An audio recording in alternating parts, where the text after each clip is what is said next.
Breaking Bread, Cooking with Drea. And today we're gonna do 2 meals with 1 meat. This is one of my favorite things to do, is to actually make 2 meals out of the same meat. So it's kind of like the main day, you're gonna eat the original meal, and then the next day you're gonna use the leftovers. And today we will be making a pork loin.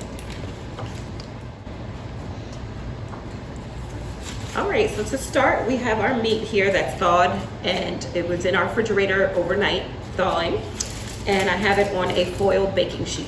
This is about like a 2-pound pork loin, so it's a pretty heavy piece of meat.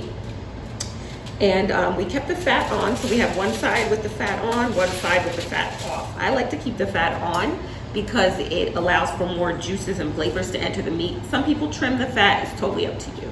So I'm gonna start off by seasoning the meat, and we're gonna do a dry rub for this meat, and it's gonna have several different herbs and spices. So I'm gonna start off with, this is a garlic and herb blend. It comes already pre-blend from the store that says garlic and herb. This is 1 tablespoon. I'm gonna add that to the top of the meat. Gonna just gently kind of pat that in there. We're gonna really massage the meat later, but just get it in there a little bit. And then I'm gonna flip our meat over, and I'm gonna add an all-purpose total, it's called total seasoning, just all-purpose. Has onion powder, garlic powder, parsley, some other dried herbs in there. And there's 1 tablespoon of that one. Kind of pat that in, and then I'm gonna flip our meat back over. Now after that, we're gonna add 1 tablespoon of the seasoning salt. Add that all over the meat. And then 1 teaspoon of cumin. I love cumin because it gives it more of like a smoky, earthy flavor. Get that all on there. And then we're just gonna go with our regular onion powder, garlic powder, paprika. This is just regular paprika, not the smoked paprika. Coarse ground pepper.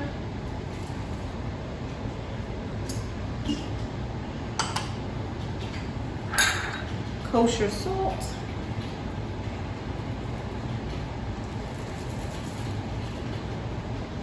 Okay, and then the final thing is just a salt-free seasoning blend. Now I'm gonna add all of those on, and then I'm gonna put on a pair of gloves because the next part is very important. This is where we're gonna massage the meat. So we wanna get our dry rub like really worked into the meat. So I'm gonna go ahead and put on these gloves, and then I'll be back in 1 minute to show you how to massage the meat. Okay, so once you have your gloves on and all the seasonings poured all over your meat, that's why I love to do this on a baking sheet, because if the herbs fall off or anything, they're still right there on your sheet. You're gonna gently massage it in. Once you get it kind of massaged in on both sides, we wanna get the herbs evenly distributed through the whole entire meat, so we have like almost like an herb crust on our meat. I'm gonna add just 2 tablespoons of olive oil, which is gonna help emulsify some of these seasonings and get them to spread a little bit easier. And then we're gonna once again start rubbing and really, really massaging these seasonings into the meat. Take them all off of your pan, everywhere, and we're gonna get them nice and in. You're gonna do this for about 30 seconds, 45 seconds of massage, up to a minute, to really work all these flavors into the meat.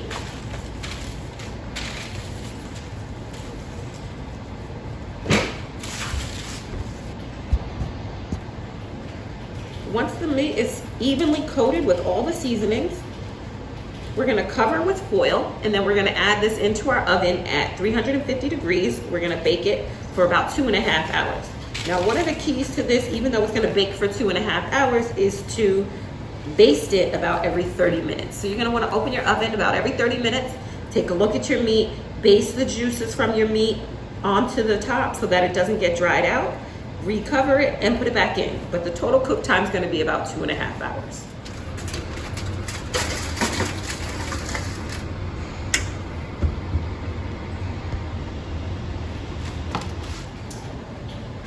Okay, now once we have our meat in the oven, the next part of this we're gonna do is we're going to, like I said, we're gonna do 2 meals with 1 meat. Part of the first meal is gonna be some roasted vegetables, because this is an easy way to not, this is like 2 pans, totally done. You don't have to turn on your stove on the top. You don't have to use any pots. No, less cleanup, less dishes. So we're just gonna take another foil baking sheet, small size, and we're gonna make some roasted vegetables here. So one of the things we're gonna take here, I already have back here a blend of white and red potatoes, washed and cubed. And we're gonna just add them to our baking sheet.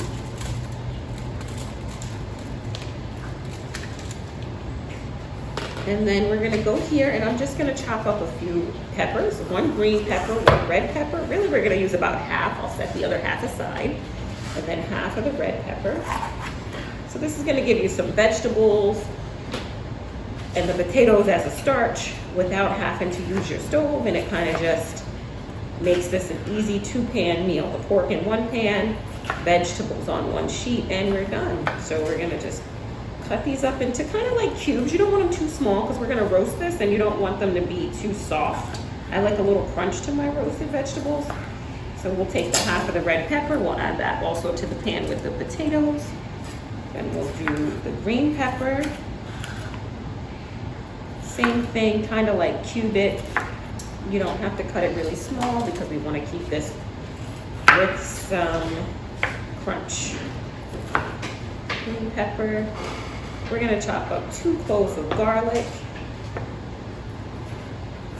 to add some flavor. These just any way you'd like. You don't have to do any specific chop on the garlic. I kind of do like a rough dice.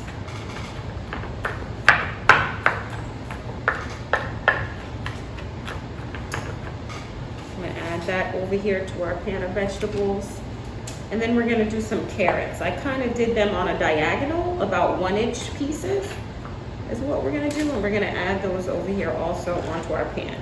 Now this part is like totally optional. You can do any vegetables that you like. If your family likes more broccoli and not peppers, or if you like Brussels sprouts is a good one that works well in a roast. Sweet potatoes work really well to roast if you wanna swap out the white and red potatoes for sweet potatoes. It's just totally optional, but a pan of roasted vegetables is an easy side dish that incorporates the vegetables and the starch without having to use a lot of dishes. And I don't like a lot of dishes, so for me, this is perfect. So once I have them all on the tray, I'm gonna add 2 tablespoons of olive oil, drizzle over all the vegetables. And then I'm gonna go ahead and add salt and pepper to taste. So I'm gonna add some salt and pepper. I'm actually gonna bring out my whole little spice rack here. The other day was my birthday and my daughter bought me a new little spice rack, so I am gonna give her a little shout out, and I can use some of these herbs that are in there for our roasted vegetables. I only have a few in there right now. I have regular kosher salt, coarse black pepper,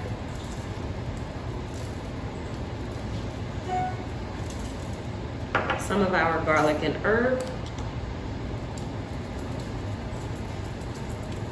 And this is also kind of like what your flavors. If you love more garlic flavor, you can actually add more than the 2 cloves of garlic that we use. If you're watching your salt, you can definitely go with a Mrs. Dash that has more, that's what this garlic and herb is. It's like a salt-free blend so that we can cut down. That's, you know, for anyone with high blood pressure or any kind of heart conditions, you want to cut down on the sodium, do a salt-free blend. It's totally up to you. And then I'm just gonna do 1 little sprinkle of a thing called Herbe de Provence. Herbe de Provence is like a dried herb blend.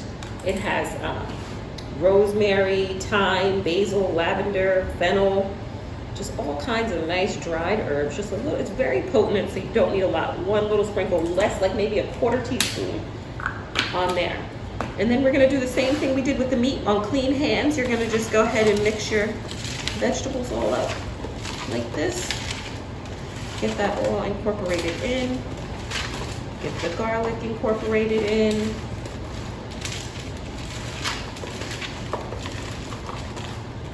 And once that's all evenly distributed, I like to do 1 little last drizzle of olive oil just because I love olive oil. And then we're gonna go ahead and throw this in the oven, but we're not gonna put this in the oven until the end. When our roast is about 20 to 30 minutes from being done, we'll then add our potatoes in so they can cook together. For the last 30 minutes. So yes, like I said, we're gonna add this in to the oven once our roast is about 30 minutes away from being done so that we can cook these both together for that last 30 minutes. So I'm just gonna set this aside on my stove, and that's our first meal. And we'll get to see that all plated up later on. Okay, we removed our roast pork loin out of the oven after about 2.5 hours. We did 2 hours covered and a half an hour uncovered, and we also basted every 30 minutes. I took the drippings from the pan and mixed that with a teaspoon of flour and some herbs, and we're going to sit here and add that as a gravy right over our meat.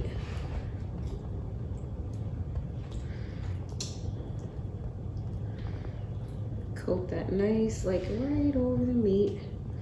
Delicious. And then I'm just gonna add some dried herb de Provence for garnish over the top. And that's it. Our roasted pork is done.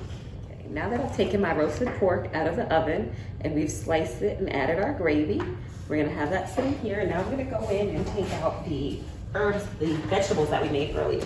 Now this is our tray of the roasted vegetables that we made earlier. I'm just gonna set that over here. And then I'm gonna grab some tongs and we're just gonna plate this up. Take some of these lovely roasted potatoes, peppers, onions, all those good flavors that we had earlier, and put those on our plate. Carrots, all kinds of nice golden roasted vegetables. And then we'll take a few slices of our pork.